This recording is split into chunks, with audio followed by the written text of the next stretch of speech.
of the wood you buy from Lowe's or Home Depot, it will come with existing imperfections like this or this.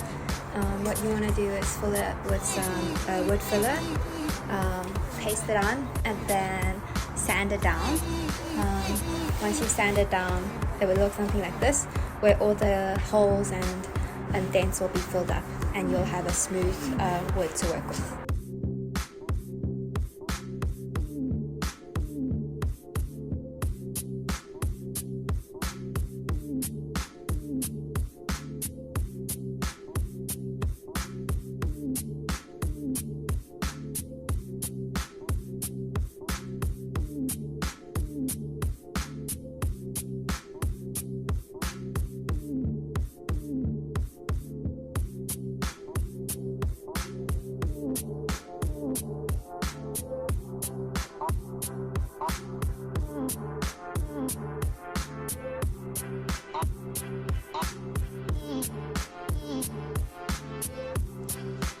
Used pocket holes and pocket screws to join all the wood pieces together.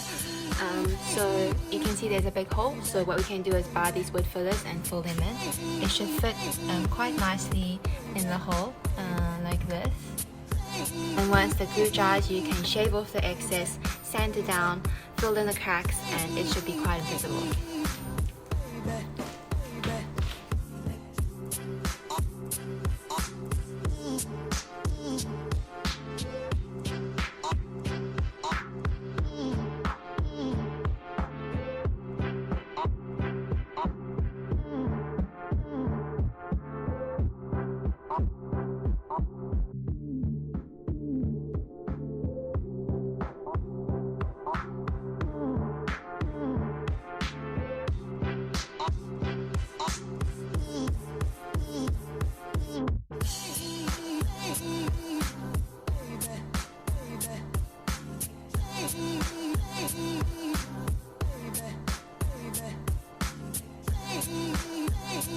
To give the shelves a more finished look, we'll be adding these poplar boards that fits into the front-facing side of the plywood. So it will wrap up all the kind of the messy side and look a lot neater, something like this.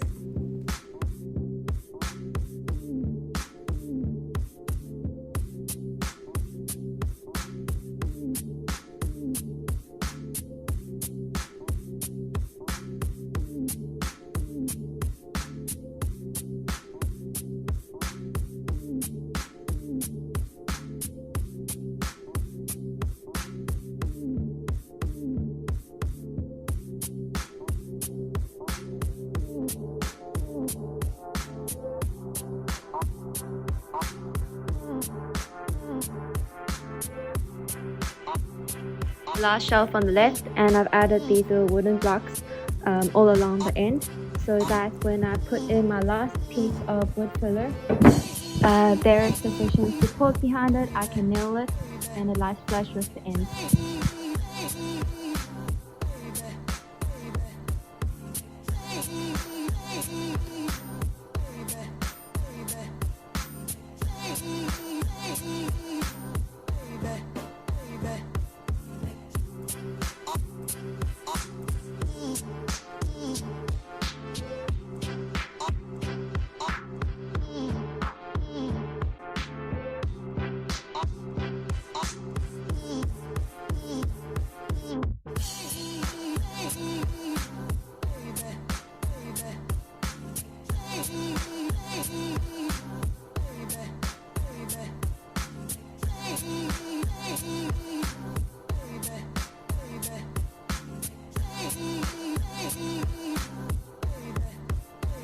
For gaps that are not easy to sand, for example where a cabinet joins the walls, or where cabinets joins together, over here, or where the cabinet joins onto the other wood pieces and the crown molding, and also the ceiling, I like to use beads of cork to fill in all the gaps to make the whole cabinet fit more seamlessly with the walls and the surroundings. for all the join lines, for example, where the countertop joins the cabinets or where the cabinets join together, there will be gaps. So fill those in with some wood filler. Once it dries, you can sand it down and the lines and gaps should be less visible.